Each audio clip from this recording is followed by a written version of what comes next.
ಕಾಂಗ್ರೆಸ್ ಪಕ್ಷದ ಅಧ್ಯಕ್ಷರ ನಾನು ಮಾತಾಡಿ ಆ ದಿನಾಂಕವನ್ನು ತಿಳಿಸ್ತೇನೆ. ನಾಯಕರುಗಳು ಕಾರ್ಯಕರ್ತರೆಲ್ಲ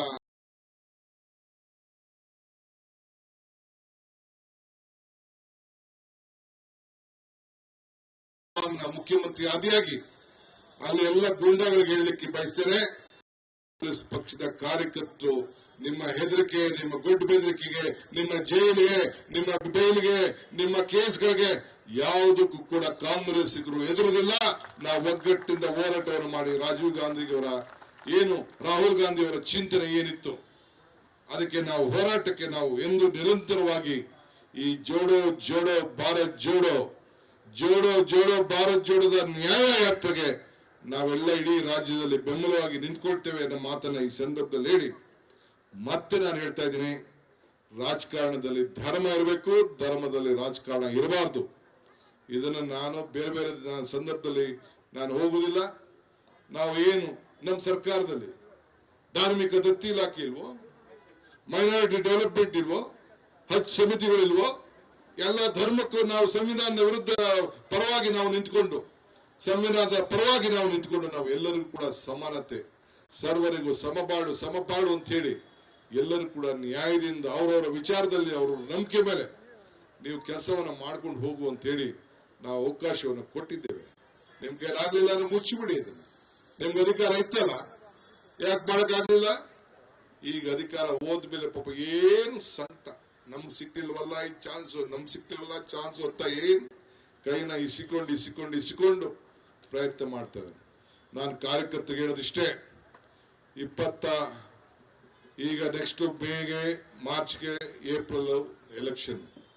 ನಾನು ಇನ್ನು ಮುಂದಕ್ಕೆ ನಾನು ಯಾರು ನನ್ನ ಮನೆಗೆ ನೋಡಕ್ ಬರಬೇಡಿ. ನನ್ನ ಮನೆ ಕ್ಲೋಸ್ ಮಾಡಿದ್ದೇನೆ, ಮನೆ ಶಿಫ್ಟ್ ಮಾಡ್ತಾ ಇದ್ದೀನಿ. ನಾಳೆ ಏನಿದ್ರು ಕಾಂಗ್ರೆಸ್ ಕಚೇರಿ ನೋಡ್ಬೇಕು, ಇಲ್ಲಾಂದ್ರೆ ಕ್ವಾರ್ಟರ್ಸ್ ನೋಡ್ಬೇಕು. ಬಂದು ನಾನು ರಾತ್ರಿ 11 ಗಂಟೆ 12 ಗಂಟೆ 2 ಗಂಟೆ ಬಂದು ಕಾಯ್ಕೊಂಡು ನನಗೆ ತೊಂದರೆ ಕೊಡಕ್ ಹೋಗಬೇಡಿ.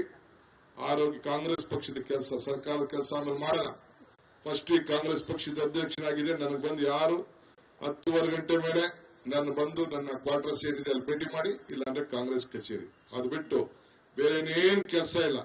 ನೀವು ನಾವೆಲ್ಲ ಸೇರಿ ಬೆಂಗಳೂರು ನಗರದಲ್ಲಿ ನಿಮ್ಮ ಏನು 4 ಸೀಟ್ ಇದೆ, ಆ 4 ಸೀಟನ್ನು ಕೂಡ ಪ್ರತಿ ಬೂತ್ ಅಲ್ಲೂ ಕೂಡ ಕಾರ್ಯಕರ್ತರು BLAಗಳನ್ನ ಅಪಾಯಿಂಟ್ ಮಾಡಿ ಪ್ರತಿಯೊಂದು ಬೂತ್ ಅಲ್ಲೂ ಮನೆಗೆ ಹೋಗಿ ವೋಟರ್ ಲಿಸ್ಟ್ ಅಲ್ಲಿ ಆಗ್ತಾರೆ ಅಂತ ಹೆಚ್ಚು ಕಮ್ಮಿ ಇವತ್ತು ಬಂದಿದೆ. ನಿಮ್ಗೆ ಸುಮಾರು ಲಕ್ಷಾಂತರ ವೋಟ್ ಜಾಸ್ತಿ ಆಗಿದೆ.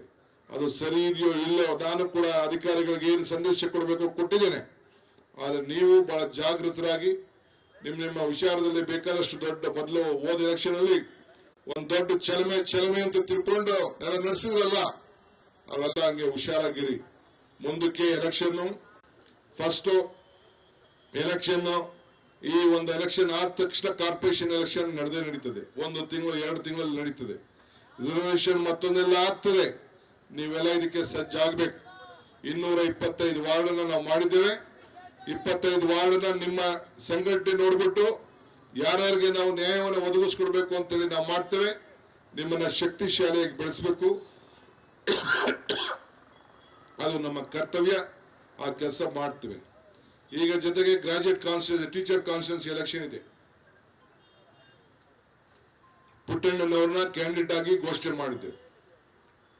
ನೀವು ಎಲ್ಲಾ ಸಂಸ್ಥೆಗಳನ್ನ ಭೇಟಿ ಮಾಡಿಕೊಂಡು ನಿಮ್ಮ ಏರಿಯಾದಂತ ಸಂಘ ಸಂಸ್ಥೆಗಳನ್ನ ಟೀಚರ್ಸ್ ನ ಭೇಟಿ ಮಾಡಿ ಅವ್ರಿಗೆ ಶಕ್ತಿ ಕೊಡಬೇಕು. ಜನತಾದಳ BJP ಇಬ್ರು ಸೇರಿ ಸಿಂಗಲ್ ಕ್ಯಾಂಡಿಡೇಟ್ ಮಾಡ್ಕೊಳ್ಳಿ, ಏನ್ ಬೇಕಾದ್ರೂ ಮಾಡ್ಕೊಳ್ಳಿ, ನಮ್ಗದು ಮುಖ್ಯ ಅಲ್ಲ. ಆ ಎಲೆಕ್ಷನ್ ಅನ್ನು ಬಹಳ ಜಾಗೃತಿಯಾಗಿ ನೀವೆಲ್ಲ ಟೀಚರ್ಸ್ ನ ವಿಶ್ವಾಸಕ್ಕೆ ತೆಗೆದುಕೊಂಡು ಕಾಂಗ್ರೆಸ್ ಅಭ್ಯರ್ಥಿ ಗೆಲ್ಲುವ ರೀತಿಯಲ್ಲಿ ತಾವೆಲ್ಲ ಸೇರಿ ಕೆಲಸವನ್ನ ತಾವೆಲ್ಲ ಮಾಡಬೇಕು. ಇದಕ್ಕೆ ನಾನು ಕೆಲವರಿಗೆಲ್ಲ ಜವಾಬ್ದಾರಿಯನ್ನು ನಿಮ್ಮ ಬ್ಲಾಕ್ ಅವ್ರಿಗೆ, ಶಾಸಕರುಗಳಿಗೆ, ಜಿಲ್ಲಾ ಕಾಂಗ್ರೆಸ್ ಅವ್ರಿಗೆ ಈ ಜವಾಬ್ದಾರಿಯನ್ನು ನಾನು ವಹಿಸ್ತಾ ಇದ್ದೇನೆ. ಇದು ನಿಮ್ಮ ಎಲೆಕ್ಷನ್, ಇದು ದಯವಿಟ್ಟು ತಾವು ಸಹಾಯ ಮಾಡಿ. ಮಿಕ್ಕಿದ್ದು ಅಧಿಕಾರ ಅವ್ರು ಕೊಡ್ತಾವ್ರೆ, ಇವ್ರು ಕೊಡ್ತಾವ್ರೆ, ನಮ್ಗೆ ಕೊಡ್ತಾವ್ರೆ, ಏನ್ ತಲೆಕೇನು ಕೆಡ್ಸ್ಕೋಬೇಕಾಗಿಲ್ಲ. ನಿಮ್ಗೆಲ್ಲರೂ ಕೂಡ ಕಾರ್ಯಕರ್ತರಿಗೆ ಶಕ್ತಿ ತುಂಬಬೇಕು ಅಂತೇಳಿ ಈ ಒಂದು ನಮ್ಮ 5 ಗ್ಯಾರಂಟಿಗಳನ್ನ ಇಂಪ್ಲಿಮೆಂಟ್ ಮಾಡಲಿಕ್ಕೆ ಪ್ರತಿಯೊಂದು ಕ್ಷೇತ್ರದಲ್ಲೂ ಕೂಡ 15 ಜನನ ಸದಸ್ಯರನ್ನು ಮಾಡಿ, ಜಿಲ್ಲಾ ಮಟ್ಟದಲ್ಲಿ 21 ಜನನ ಸದಸ್ಯರು ಮಾಡಿ, ರಾಜ್ಯ ಮಟ್ಟದಲ್ಲಿ ಸದಸ್ಯರು ಮಾಡಿ, ಅವ್ರಿಗೊಂದು ಕಚೇರಿಗಳನ್ನು ಕೊಟ್ಟು ಅವರಿಗೆ ಗೌರವ ರೀತಿಯಲ್ಲಿ ನಡೆಸಿಕೊಂಡು ಈ ಮನೆಗೆ ಈ ಗ್ಯಾರಂಟಿನ ತಲುಪಿದೆಯೋ ಇಲ್ಲೋ ಅಂತ ಹೇಳಿ ನೋಡ್ಲಿಕ್ಕೆ ನಾನೀಗಾಗಲೇ ಜಿಲ್ಲೆ ನಗರದ ಅನೇಕ ಕಡೆ ಎಲ್ಲ ಪ್ರವಾಸವನ್ನು ಮಾಡಿದ್ದೇನೆ. ಮನೆ ಬಾಗಿಲಿಗೆ ಸರ್ಕಾರವನ್ನು ತೆಗೆದುಕೊಂಡು ಹೋಗಿ ಜನರ ಕಷ್ಟವನ್ನ ಬಗೆಹರಿಸಲಿಕ್ಕೆ ಪ್ರಯತ್ನ ಮಾಡ್ತಾ ಇದ್ದೇನೆ.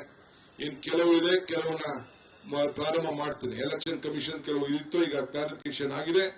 ಅದನ್ನ ಮಿಕ್ಕಿದ್ದನ್ನ ಮುಂದುವರಿಸ್ತೇನೆ. ಎಲ್ಲೆಲ್ಲ ಆಗಿಲ್ಲ ನಿಂತ್ಕೊಂಡು ಎಲ್ಲ ಸಮಸ್ಯೆ ಕೂಡ ಬಗೆಹರಿಸಲಿಕ್ಕೆ ಪ್ರಯತ್ನ ಮಾಡ್ತೇನೆ.